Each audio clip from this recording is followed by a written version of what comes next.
Assalamualaikum warahmatullahi wabarakatuh. Kembali lagi bersama saya di channelnya GoVlog ID. Nah, beberapa hari lalu saya lagi iseng nonton YouTube dan di salah satu video yang lewat di beranda, saya lihat ada yang bahas aplikasi pinjaman online yang katanya bisa cair cepat dan tanpa ribet. Nah, karena penasaran, saya langsung buka Play Store dan cari aplikasi ini. Nah, kali ini saya mau bagikan pengalaman pribadi saya dari awal, mulai dari tampilan aplikasinya, proses pengajuan, pencairan, sampai hasil cek legalitasnya di OJK. Kira-kira beneran cair atau malah jebakan? Simak terus sampai selesai. Oke, kurang lebih seperti ini untuk tampilan dari aplikasinya dan muncul di hasil pencarian paling atas di Play Store ya. Nah, kalau dilihat sekilas di sini ikonnya cukup sederhana ya untuk desainnya, dan bisa teman-teman lihat di sini ada beberapa penawaran yang ditawarkan oleh aplikasinya, dan kurang lebih tampilannya akan seperti ini nanti setelah diinstal ya. Nah, kemudian di deskripsi mereka janjiin pinjaman kilat tanpa agunan, limit pinjaman disebut-sebut sampai 8 juta rupiah. Kemudian proses pengajuan diklaim hanya perlu waktu 15 menit saja. Dan untuk ratingnya di Play Store bisa teman-teman lihat 4,5 ya dengan 18.000 ulasan.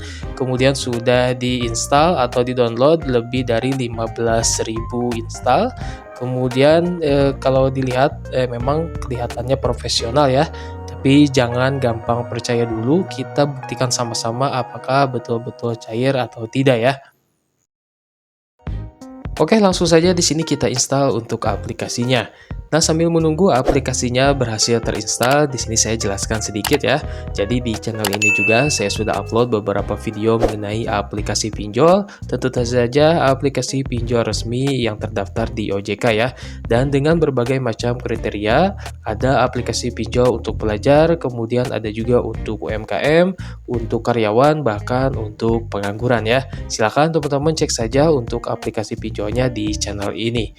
Oke, di sini untuk aplikasinya sudah berhasil terinstall, langsung saja kita buka untuk aplikasinya. Lalu kita diarahkan ke halaman awal dari aplikasinya, dan aplikasi ini langsung meminta akses ke kontak, lokasi, kamera, penyimpanan, informasi perangkat, dan lain-lain.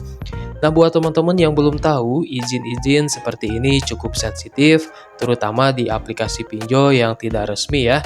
Data kita bisa saja disalahgunakan, tapi karena ini untuk keperluan edukasi, saya lanjutkan saja untuk prosesnya.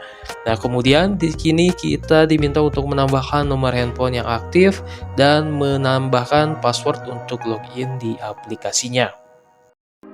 Oke, dan ternyata di sini untuk jumlah pinjaman paling tinggi atau tertinggi yaitu sampai 5 juta rupiah dengan tenor selama 180 hari ya.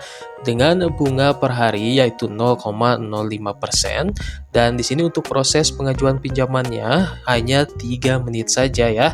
Dan di sini kita diminta untuk mengumpulkan sertifikasi identitas, informasi dasar, kontak telepon, dan rekening bank. Nah, di sini saya akan coba melakukan pengajuan pinjamannya. Nah, seperti biasa untuk aplikasi pinjol seperti ini, untuk tahapannya pertama kita sudah mendapatkan limit sebesar 1 juta rupiah untuk melakukan verifikasi wajah dan foto iktp ya. Nah, di sini saya akan coba melakukan verifikasi terlebih dahulu. Oke, setelah verifikasi wajah dan KTP berhasil, untuk nik KTP dan nama yang tertera di KTP terisi secara otomatis. Untuk selanjutnya kita tinggal mengisi data sisanya ya. Nah, tapi jika ada data yang sama dengan data yang tertera di KTP, saya selalu mengisinya sama dengan data yang tertera di KTP ya.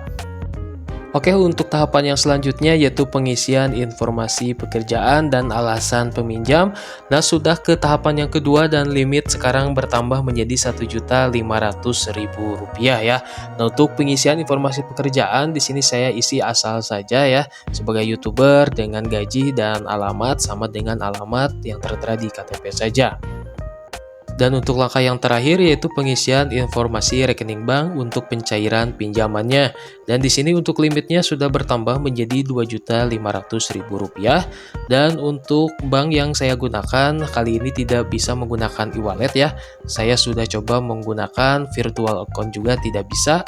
Biasanya untuk aplikasi pinjol seperti ini bisa ya menggunakan e-wallet, tapi sekarang ternyata tidak bisa ya.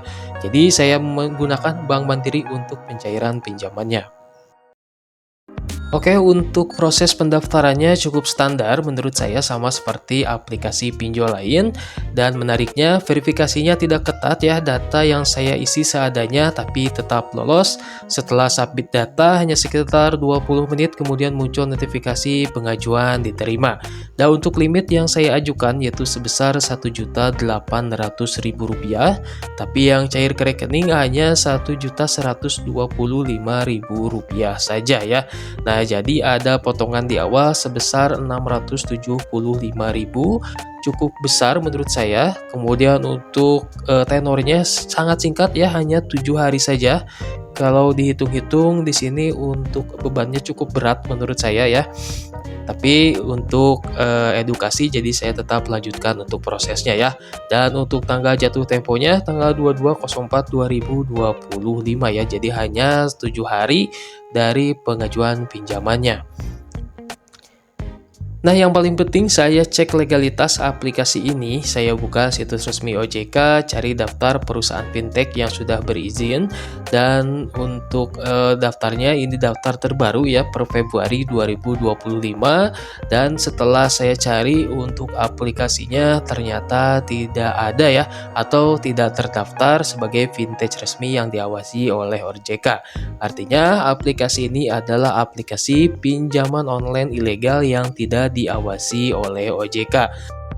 Dan saya sudah membuatkan videonya khusus ya bagaimana cara mengecek pinjol resmi yang diawasi oleh OJK melalui website resmi OJK. Menggunakan aplikasi pinjol ilegal itu berisiko besar ya teman-teman, karena ada beberapa ancaman yaitu seperti bunga mencekik jauh di atas aturan OJK, kemudian data pribadi bisa disalahgunakan, penagihan kasar bisa sampai menghubungi semua kontak darurat, kemudian tidak ada perlindungan hukum kalau terjadi masalah juga. Apalagi dengan potongan besar di awal, kita sebenarnya menerima jauh lebih kecil dari yang diajukan ya. Nah, kesimpulannya, walaupun aplikasi seperti ini menawarkan kemudahan dan pencairan cepat, resikonya sangat tinggi. Jadi sebelum mengajukan pinjaman, wajib banget cek legalitas aplikasinya dulu. Jangan tergoda dengan janji manis di deskripsi Play Store ya. Pastikan pinjam hanya di aplikasi yang sudah terdaftar dan diawasi resmi oleh OJK. Nah, semoga pengalaman saya ini bisa jadi pelajaran buat kita semua. Kalau kamu pernah punya pengalaman dengan aplikasi serupa, boleh banget share di kolom komentar. Jangan lupa like, subscribe, dan aktifkan loncengnya, biar gak ketinggalan konten edukasi lainnya. Sampai bertemu di video berikutnya. Wassalamualaikum warahmatullahi wabarakatuh.